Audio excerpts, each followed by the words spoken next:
বিদেশে আছি আমি আর আমার ওয়াইফ।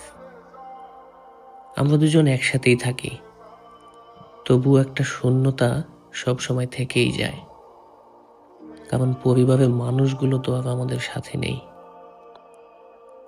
প্রথম যখন আমরা বিদেশে আসি, সবকিছুই নতুন লাগতো। নতুন শহর, নতুন জীবন, নিজেদের মতো একটা স্বাধীনতা।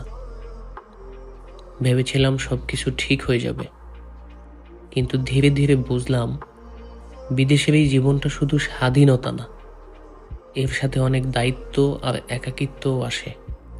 এখানে আমরা দুজনেই কাজ করি, দিন শেষে ক্লান্ত হয়ে বাসায় ফিরি, নিজেদের জন্য নিজেরাই রান্না করি, সব কাজ নিজেরাই সামলাই। কখনো কখনো দুজন চুপচাপ বসে থাকি, কারণ বলার মতো কিছু থাকে না, শুধু ক্লান্তি আর নিঃশব্দ সময় ছাড়া। সবচেয়ে বেশি মিস করি পরিবারকে।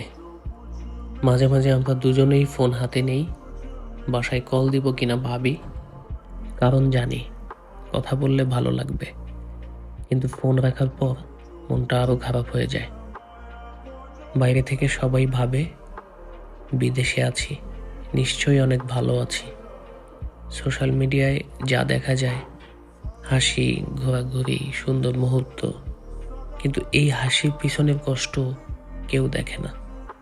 তবে একটা জিনিস সত্যি, এই বিদেশ জীবন আমাদের আরো কাছাকাছি এনেছে। আমরা একে অপরের শক্তি হয়ে গেছি, কারণ এখানে আমাদের নিজের মানুষ বলতে শুধু আমরাই। বিদেশ জীবন শুধু টাকা না, এটা অনেক ত্যাগের গল্প, অনেক অনুভূতির গল্প। আর যারা পরিবারের বাইরে থেকেও নিজের মানুষটাকে নিয়ে লড়াই করে যাচ্ছ, তোমরা সত্যিই অনেক স্ট্রং।